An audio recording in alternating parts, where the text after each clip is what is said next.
It's holiday time and we're trying to decide, are we going to the in-laws or are we staying at home? Are the kids coming over or are we going over their house too? Listen, it's holiday time and it is a conversation about healing family wounds. Join us in our conversation today on Rooted.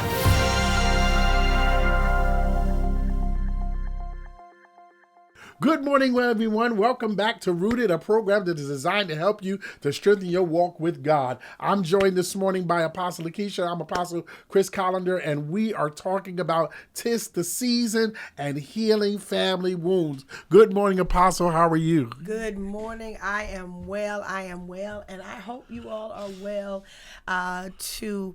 We are about to embark on another very tense conversation, but I tell you, it's good. We start out on the high, and we just gonna ride this wave. Because whenever you talk about family, you already know it gets hot in the place.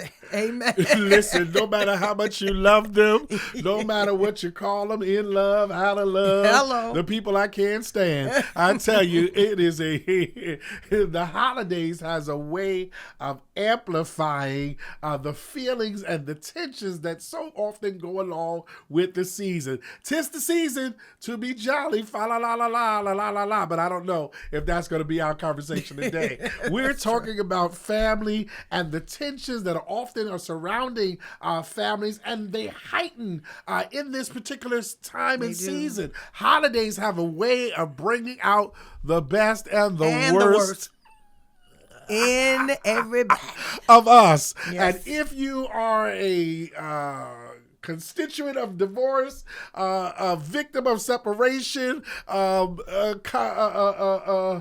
in the middle, in between, crazy cousins, crazy uncles, crazy aunties. Come on here. People that can cook, people that can't cook. All I kinds tell you, of things. There is going to be some conflict in this season. So pull your bootstraps up, roll your sleeves up, because we're about to get into the conversation. Listen, Ephesians 4:31, if you can get that for us. Sure, Ephesians 4:31 and 32 talks about forgiveness and kindness, because forgiveness and kindness are going to be some key factors in this season. Yes. You're going to have to be able to forgive, and you're going to have to be able to be kind. And kind is not only being kind to those that you like, it's being more so kind as believers to people that you don't like. Absolutely. Listen, Ephesians 4:31 and 32, it says this. It says, get rid of all bitterness, rage and anger, brawling and slander, along with every form of malice. Be kind and compassionate to one another, forgiving each other, just as Christ God forgave you. What you want to say about that? Because I know I found myself in there. I tell you that scripture, it really can bring about true conviction if you let it. But I tell you, whenever we're talking about family and we're talking about conflict and relationships and the healing of family wounds, the holiday time, that's the time when that is amplified the most, because those are the times that you do spend your time around your family. They come together for dinners. They come together for those moments that they don't come together. This is where we find out where forgiveness really stands. And even when we're in the midst of our family, when we show up, how we really feel when we really get there. So this time is really a challenge for many people. This is the time where you make the decision where you're going to create boundaries and you're not going to go, or this is the time where you're going to go and you're going to save face and put a smile on your face and go along to get along. But either way, however you choose to make that decision, you have to make the decision to go in with a mind of forgiveness, to go in with a mind of love, and to go in with a mind to want to do right. But we have to first talk about getting there. We got to talk about getting there and healing from there before we can talk about about, I don't going know about in. healing, but I don't know about healing just yet. I don't Really? know about healing. Really? You always jump into healing. Healing don't just Listen, come like that. I think I you know got. it I doesn't, think, but if you listen, start at the beginning, talking about if you start on the upswing, I want to be mad first. I want to be mad first. I want to be mad. My I got God. a couple of choice words for the Oh, cousins. my- that well, I'ma say. I got a couple of that's choice true. words about how they always I messing get up it. the sweet potato pie. Oh, my Listen, Lord. Hollywood has made millions, maybe even billions off of movies that surround families and Family holidays. holidays. Whether it And don't the matter trauma. and the trauma Yep. and the drama. And the drama. And they know sometimes and at the end the reconciliation, the happy ending Yeah. that we all. But sometimes there isn't a happy ending. Let's be That's true. true. That's Sometimes true. healing is not a happy ending. Yes. Sometimes healing is deciding, listen, I'm not going to do this anymore. Yeah. Sometimes healing is saying I'm going to create my own holiday experience, and I'm going to be around people that love and may not be family, may be friends. Yeah, Right. And so depending on your family dynamics, and I know we always like to put it into a neat package, but the truth is life, if we be honest, is never a neat package. God doesn't get intimidated by the messiness. I love it when he talks to the prophets. He says, to you who I created, O Jacob, and then he says, you who I formed, Israel. Jacob is the trickster. Jacob is the supplanter. Jacob is the runner. Jacob is the singular of the unregenerate individual, and then Israel is what his name is changed to. And although it has some other broad ramifications to it, when you look at it in its simplicity, when he's talking to them, he's saying, listen, I knew you when you were the trickster. I knew when you didn't have your stuff together. I knew when you were trying to figure it out. I knew when you stole your brother's, birthright. I knew when your wife stole, the Laban's image. I know all of that stuff. I know you at the brook of Jabbok. I know all of those things. And so I think sometimes we want to put it into a neat package, but sometimes God is still working with us. God is still dealing with us. Sometimes we're still working it through, working it out, and working it over. And so in that, we have to be able to understand that we're going to have to deal with bitterness. We're going to have to deal with rage. Come on here, those harsh words that slip out. You get on my nerve if I never see you again. Come on.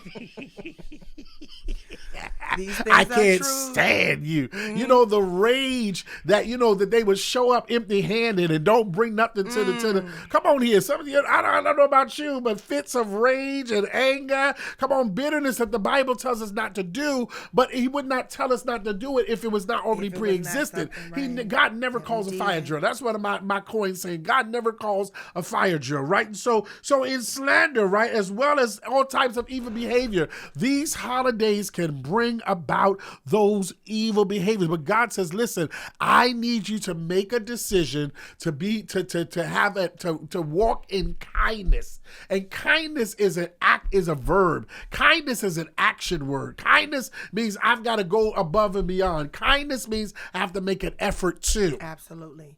Would you not agree? I definitely agree. And my mind is going to this, right? As we're talking about, you're telling so many wonderful truths about the realities of dealing with family.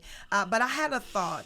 What happens when you can't quite figure out how to resolve? What happens when these triggers, when you have these these things that trigger you, not the things like you just don't bring sweet potato pie, but I'm talking about those deep things, right? There's a story in the Bible, it's my favorite story. It's a story of a young lady by the name of Tamar, and Tamar had a brother, and his brother and her brother had, the Bible says, an unnatural affection towards her, and he wrestled within himself about that unnatural affection. And the Bible says that he had a cousin, and his cousin then told him, just you can do whatever you want to do. And long story short, he he mishandled his sister. And he mishandled her in a way that scarred her for life. And in that, in the end result of that story, the Bible talks about her having to put ash on her forehead, and she had to live with the disgrace of what transpired. Why is that your favorite story? I don't know why it's my favorite story, but I love that story. I don't know. I don't even want to get into it today, but let me finish. Let me get to my point. You see, y'all see, this is this family holiday right here. Family holiday. But the story always stands out to me because it really is in this situation. You have to find yourself at the end of the story. What do you do when your tragedy looks like there is no resolution, right? And that's family. The tragedy was imposed by family. It was instigated by family. It was all done by family. Nobody outside of the family done this. These are the things that you face having this family trauma, right? What do you do when family trauma happens and you have to face it over and over and over again? And we can laugh about the pies, we can laugh about people just getting on our nerves, but when it's those deep things that we have to deal with, how do we take that thing to God and say, you know what, God, I don't want to see this person this year, or this person upsets me. However, this is what this has to be. I have to get in my heart. I have to make the decision to forgive this person with what could deem as the unforgivable. And so we were having a good time, but I wanted to turn a corner because sometimes it's not as easy as a sweet potato pie. Sometimes it's the heavy Let's work things. it through. Let's work it through. Yeah. Let's take time to work it through. I think before we get as we raise those questions up, which are so important and they're dynamic questions, let's work it through as we have set it out, right, to what happens when that happens, right? Because God always has a remedy, right? So Yes. forgiveness, right? Kindness are part of that resolution process, right? So again, you've identified the who's, right? We talked a little bit about the what's, right? Because again, there's always the who's, but there's also the what's, right? Right? That time of year. I know growing up, Christmas for me was not always a positive time because it was a time of stress for my mom trying to provide, right? And so it's not always the dynamics of just the conflict or the atrocities that happen, because those go all year round. Now at Christmas times, you're forced to confront them based on your decisions, and again, some of that has to do with your decision again not to attend, and don't not feeling under obligation, but also the what, right? The family conflicts that happen around the what. What about the mother that can't provide for her child? What about the father who's locked away in jail who wants to be there, right? So there are other dynamics besides the trauma of incest and the trauma of rape and the trauma. Those are traumas that are real and they're active and they're happening, but there are other things that are happening around also that have to do with the circumstances that sometimes that don't allow us to come together, right? Or sometimes that divide is the what of what we're dealing with in that moment, right? That there's one parent there, there's no longer somebody there that was there before, right? That family tension, that tension of that you don't want to give a certain gift that's going to trigger a certain memory in certain type of person, right? So there's also the what in there, right? Yeah. So in those conflicts or common holiday conflicts is again, Joey usually is here, but he's not here this year, right? Or nephew got locked up, or he's in the hospital, or something is happening that is affecting not only the who, because you talked about with Tamar, but also the what, right? The circumstances that surround of providing, of not having enough, or again not being able to contribute, right? I remember my mom wanting to have to go to Salvation Army and ask them to give toys and have to wait for them to approve you. The application process, the process of being, of a mother who made somebody who's displaced, the homeless, right? These are other scenarios and problems that scenarios. sometimes we are oblivious to because we've always had and we take it for granted that everybody's situation is similar to ours. Right. But there are so many situations that are outside of our normal. Right. That although our normal is real and it may have had some trauma and some things in it, but the world is so big and there's so many different anomalies of situations that happen in people's lives that we can't even fathom what it's like. Somebody in a place where they don't have a store. Come on. That's so good. And that's real. You know, they don't have access. They don't have access. Right? Don't have internet. There are people that still don't have internet. Right. Right? And so not only the what, and then there's the where. Yeah. Right? You talked about where we going to spend it, right? Whose house we going to. That can be a major factor, especially for a split family, a divorced family, a double parented family, or quadruple family where the parent is remarried and the other spouse is remarried, and there's new grandparents and there's new, surrogate family that's there. Where are we going to spend it? Because people are putting for time. They want the time. They want to be close. They want to be far, and so again, in that underlying and understanding the causes of that and how to work through that. I, again, remember, being a divorcee and having, to have the conversation with my daughter, where are we going to spend? Who's going to spend Christmas together? Who's going to be Thanksgiving together? What does that look like? Is the other parent welcome? Are they not welcome? Are you able to get along? Because the child is often in the middle of it because they want to spend time with both parents together, even though they know the circumstances, they know the tension, but in their hearts, they want that semblance of normal. So sometimes we've got to take time to understand those can be triggers for people. Absolutely. Right? Those are absolute triggers for people. And again, that goes to why when it's time to think about how the holiday looks for each of us, all of these scenarios, whichever one you fit into, they play the part in making that decision. And so many things can trigger you, right? If you had to grow up, like you said, you had to grow up and knowing the stress that this holiday caused on your mom, if you had to grow up and knowing that was how you lived the younger part of your life and that was the norm for you, then, when we begin talking about gifts, right? You could make up in your mind, and some people are like this, I just don't give gifts. And people may not know your story. They just may think you're being a Grinch. They just make you or your father wasn't going to give you gifts. What about the absentee parent who could have helped? Right. And couldn't or didn't, whether that looks like. And so now you're like, I just don't do gifts. And so the people around you don't understand that. They just think you're being a Mr. Grumpy or a Miss Grumpy Pants. But the reality is gift giving is a trigger.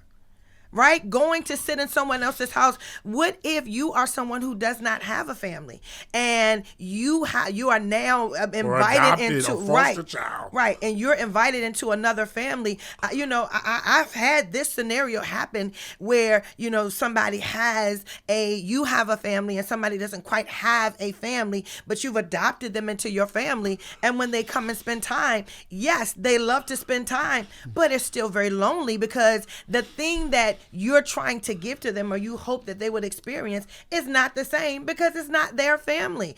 And that's a trigger for them, sitting on the sofa watching you and your mother or you and your father engage with each other could be a trigger for someone else, as they may have grown up in a situation that wasn't as favorable as yours. And so there's so many different components to the dynamics of family and spending time with family and engaging with your family during the holidays. And the goal that we should be aspiring to is finding that common ground. Finding that common ground within yourself and finding that common ground that works for the family, whether it works, in their favor or at the end of the day should work in your favor. So, but that's so important. I think it has to work in both people. So sometimes it may just be show up, give kisses, drop off your gifts. If sometimes it don't work in their favor. Sometimes you got to say no. Sometimes you got to do it. Right. So that's what I said. Sometimes if it means dropping off, as I said, the scenario, there's no cookie cutter for it. The scenario may be that you come, you drop off. Maybe that you stay home and make a call. Providing yourself safe distance, safe space, protecting yourself, protecting your space, protecting your well-being, right? But again, at the end of it, I think the Bible is very crucial for us that you have to come to a place of forgiveness. And when we talk about forgiveness, it's talking about giving in the aspect that is beneficial for you and for all, right? Bring your place to a place that you're able to forgive or to be able to release or to let go or to move forward in the process of the conflict. Sometimes the conflict is always going to be there. Can I ask you a question? Yeah. I'm just thinking about this. Can you move forward in the process without forgiveness? No. And so, hold on. Let me. I'm just going to answer you right way. Yeah. I can you move forward in the process without forgiveness? Because this is the thing. Forgiveness is a choice, but it also is a process. So let's give the example. Someone this is a divorcee. And someone in that relationship, not the child, because the child is in the middle, they have made the decision, we're going our separate ways, and it's the holidays. Now we have to move. We have to make the decision for the child. I have not forgiven the pain you've caused. I recognize it. Not that I have not forgiven, meaning that it is not out of my heart. I still feel the pain of it. But I'm not going to hold my child hostage to you. I'm not going to hold my child hostage. That's not right.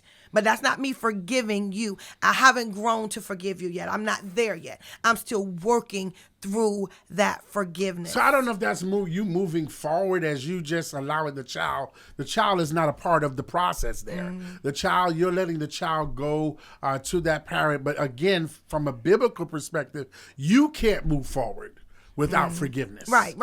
You can't move forward without forgiveness. So when you send that in your personal life, in your personal life, in the scenario, you're making a concession, right? Not necessarily moving forward, right? I think the Bible is clear about. But isn't that a part of the forgiveness process? Making that decision. You just said that it was not because you haven't forgiven. No, you haven't forgiven, but you are still in the. That's what I was saying.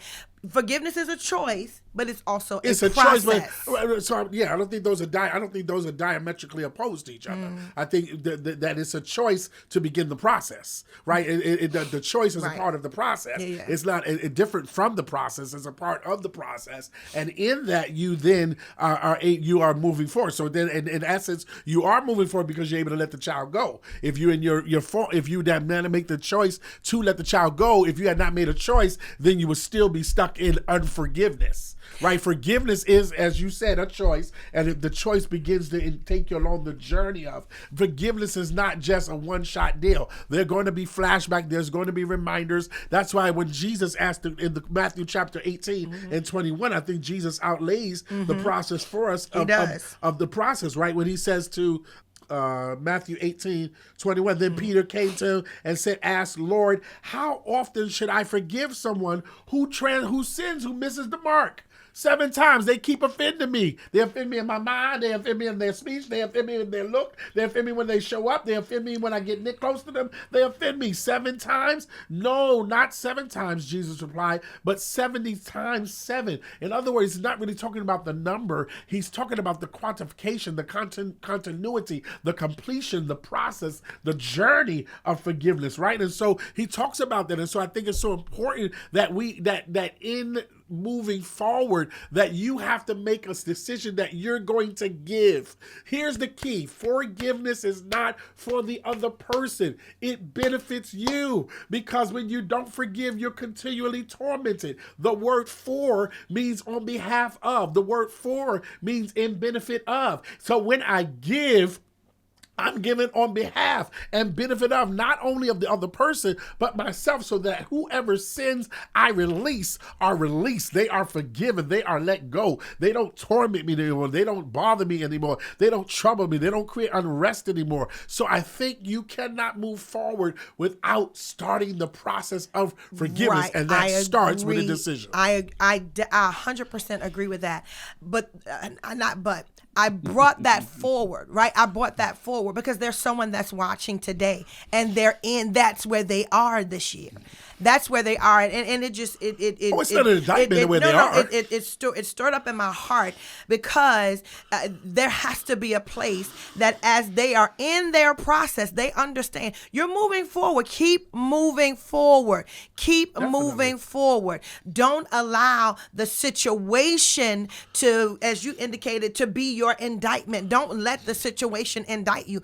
Keep moving forward. No, you're not at we're kumbaya, everything's wonderful. We're not there yet. No. But we are in the place of making concession. We are in the place of you recognizing it's bigger than you. You are not the main character of the story. The child is. You might be the main character. No, both you and the child. Maybe you and the child are both the main character. character. No, I disagree with that. Sometimes both the child, because the child is an extension of you. And sometimes when you let that child go into that environment, that child comes back with information and characteristics that they did not leave with. And so sometimes we're talking about the child being the main character.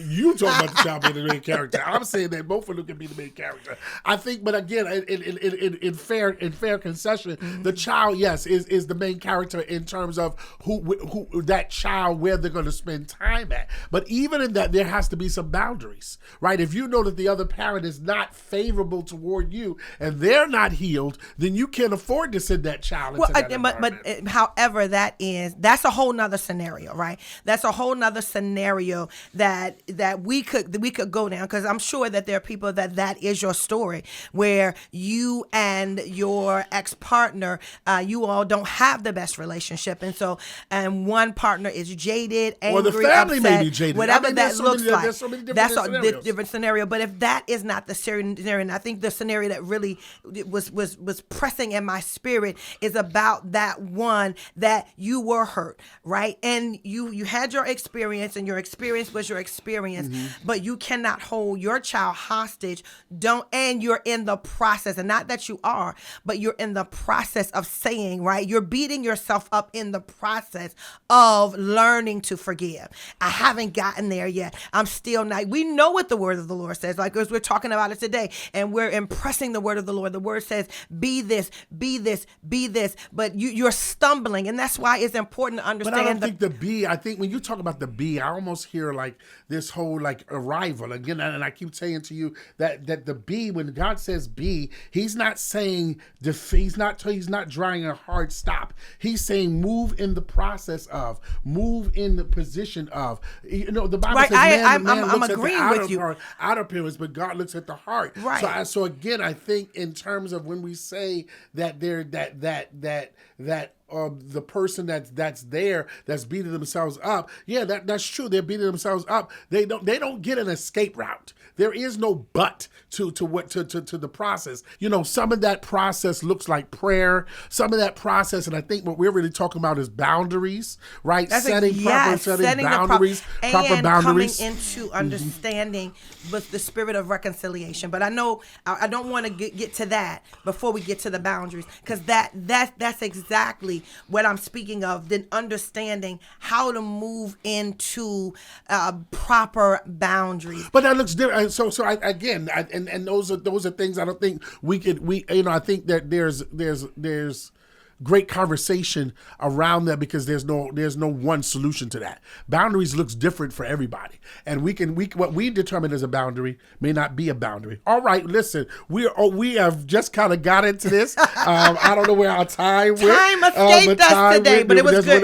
Great conversation. But listen, it's been a great conversation. Let me leave with this. You know what? We want to encourage you that when whatever the conflict is, God is the God of reconciliation, and you can find a great story in Luke 15:21.